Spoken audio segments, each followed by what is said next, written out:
I just threw on this hoodie. I threw on one of my signature Joe Viben headbands. Got AirPods and headphones. I got my laptop here. I got Cinnamon Toast Crunch and Frosted Flakes with almond milk.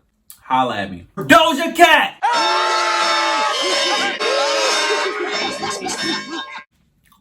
This is going to be a quick video. I'm going to start off by saying this.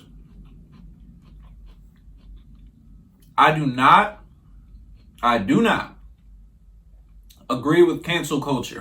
That's my first point of order. I don't agree with cancel culture. I think it's stupid. I think half of the time it doesn't even work. If you don't like somebody, if you're not in tune with an artist, if you don't like actor X, singer Y, comedian Z, just don't listen to them. You don't have to personally subject yourself to that person. You don't have to subscribe to them. You don't have to listen to them. You don't have to pay for their music, their show, their movie, whatever the case is. You personally can do what you want. But I don't agree with people mobbing together on the internet saying, kill him, kill him, kill him. Make it a wonderful day. Kill him. Kill him.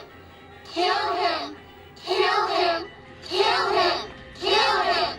Kill him. You know, you're basically like ruining somebody's whole life. Sure, a group of people cannot agree with something that somebody did. I don't feel that gives people the right. People feel like they have the right, like, your career is in my hands. I can end your career. That is a very facetious thing to do. And I don't agree with it. I don't like it. So my personal preference for me personally is if I don't like something, I just don't participate in it.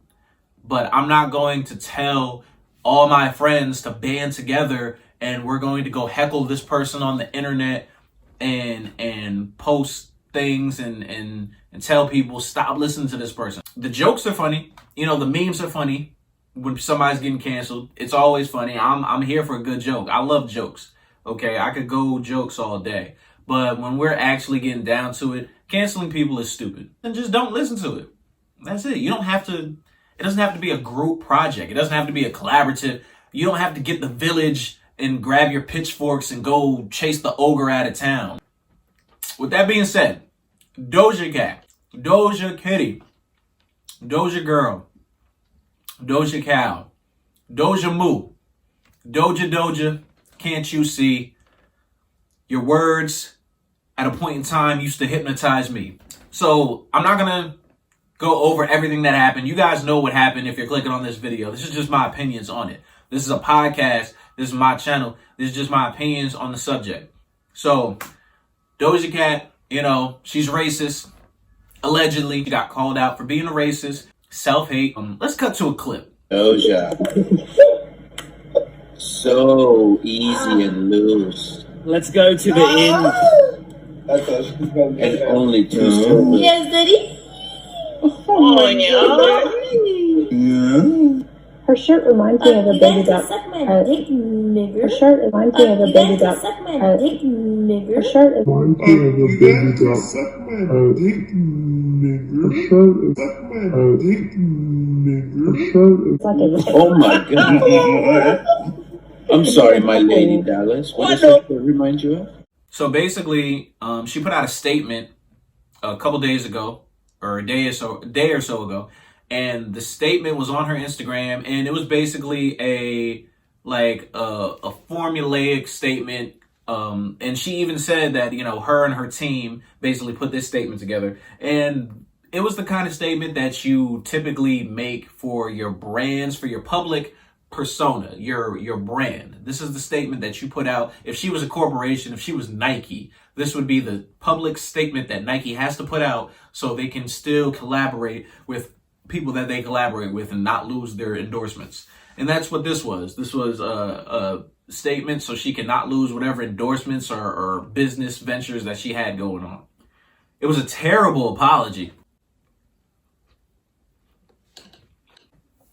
She goes on to say, in this apology, I've used public chat rooms to socialize since I was a child. I have it pulled up right here. I shouldn't have been on some of those chat room sites.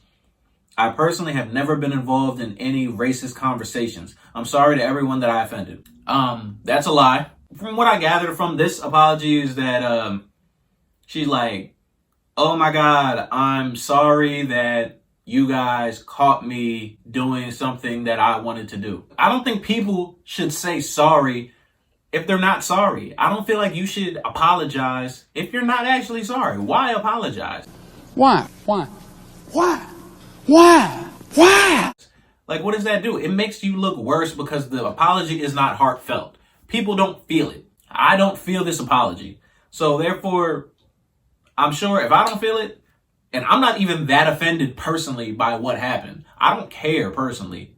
But like, I'm just speaking for the general masses of people who are on social media daily, who I see care about this stuff. This apology ain't doing nothing for nobody. She went on IG Live and made it even worse because she then had a roughly 30 minute live video where she basically addressed everything or almost everything that she felt like she needed to address when it came to this situation. I feel like she made it even worse for herself because the apology, again, was not heartfelt. I didn't feel it. The tone of her voice wasn't where it should have been. And granted, she is a person who has a quirky sense of humor, quirky personality. She's kind of odd, kind of off-brand. She has her own comedy, and it's very sarcastic at times. And I feel like that's part of her personality, though. But I feel like she used that sarcastic tone in this video where she was apologizing in. Horrible rumor. So there's nothing much else to say about that other than that's bullshit. Sandra Bland, I clocked that. Not showing my boobs. We're getting down to the unimportant bullshit now. So I have 3 more left. Maybe one of them is kind of important. Maybe 2. 2 out of 3, I guess. Not showing my boobs. I should have left that for the last. That didn't help Doja. It didn't help you, Doja. She didn't seem remorseful about anything she did. It just more so seems like, I'm sorry I got caught. Please forgive me because I still want to have a career. Terrible.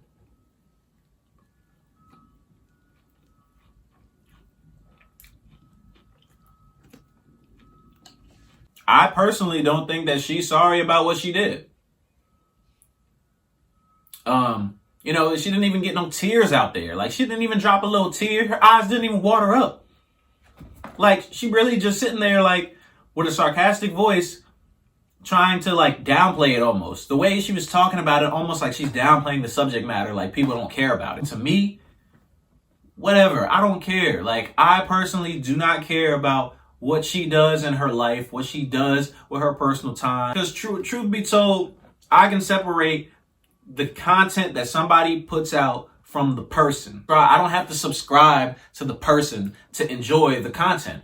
I'm sure there's countless movies that I love where the actors in the movies are probably racist or probably have said racist things behind closed doors. Now, I can't accuse them of that because I don't know, because it's behind closed doors. So you don't know. But there's a lot of situations like that. The WWE is notoriously one of the most racist companies of all time. And I used to love the WWE. Like, the only reason I don't watch it today is because I grew up. It doesn't interest me the same way it used to when I was younger. But there's tons of racism in there. There's people that still watch WWE. There's people that watch movies with racist people. There's Jewish people that probably watch Mel Gibson movies to this day. Like, R. Kelly still gets played at cookouts, you know? So I think, me personally, I subscribe to the fact that if you ask me on my personal opinions, I liked Doja before all this happened. Now, this happened, and it took a hit for her career, and it's just crazy watching it spiral out of control. People typically survive things like this. There's been countless artists that have just been here for years, have done things to get them canceled, and have just existed for so long without truly being canceled and still operating at a high level without any repercussions. And Doja Cat can potentially be one of them. But the only way she can do that is by taking the R. Kelly approach, as I like to call it, which is drop hit music for her whole career. I thought that this is what she should have did instead of the apologies. The apologies weren't sincere. Nobody agrees with the apologies. You know, those did not, I don't think those are being received well. What she should have done instead of the apologies is when this stuff went down, she should have just chilled out, just laid low for like a week, put together a song and a music video that maybe encapsulates, you know, sort of like maybe a self-hate agenda or narrative, and speaks on it, and she's being introspective, and like a video reflecting on her inner demons and things that she feels or has said, and race and all that, and like make a really dope, crazy, conceptual like video and song, like sort of like how Jordan Lucas is very divisive with certain music videos he puts out, like I'm Not Racist, which is very introspective, had a black person. He rapped from both perspectives of a black person and a white person, and what that is and what that dynamic is in a race back and forth. But it was very divisive, but I think it was well received for the most part, and you know it opened a conversation for a lot of people, and I feel like she should do something like that. If she wants to salvage her career, it needs to be something massive. It can't be apologies, because clearly her apologies are not going to work because she doesn't care. So an apology is not going to get her anywhere. Like I said, the R. Kelly theory. R. Kelly put out hit after hit after hit.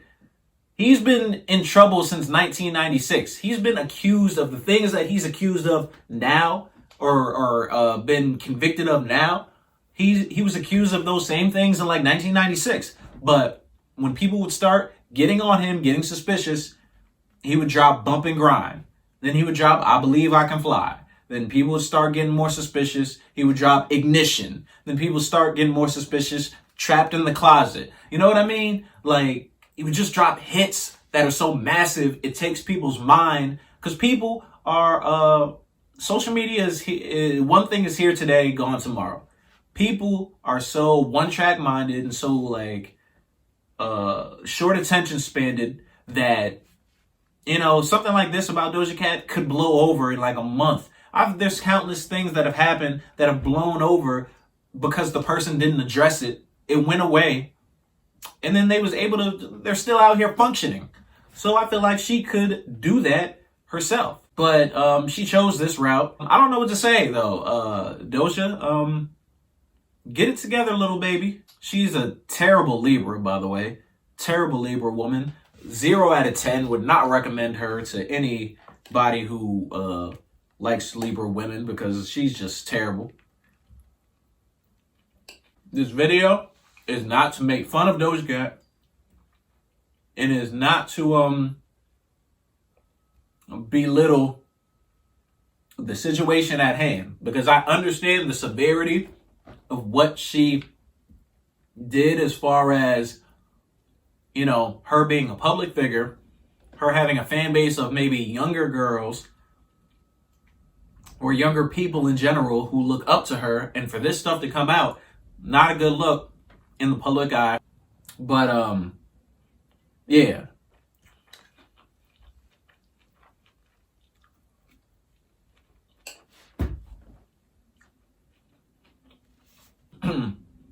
I just think this is a lesson for us as a fan community. People need to stop giving people so much, like, putting so much hope into people. Stop putting all your hope into people that you don't know. Celebrities, people that you just met, people that you work with. Stop putting so much hope and expectations on people. Okay? They will let you down. 10 times out of 10 will let you down. People stan celebrities, put all their cards, eggs in their basket, and then once the celebrity turns out to be a terrible person or somebody who they didn't think they was and they don't agree with the actions they do, they don't know how to take it. Don't be mad at Doja Cat. Be mad at yourself. Should have seen it coming.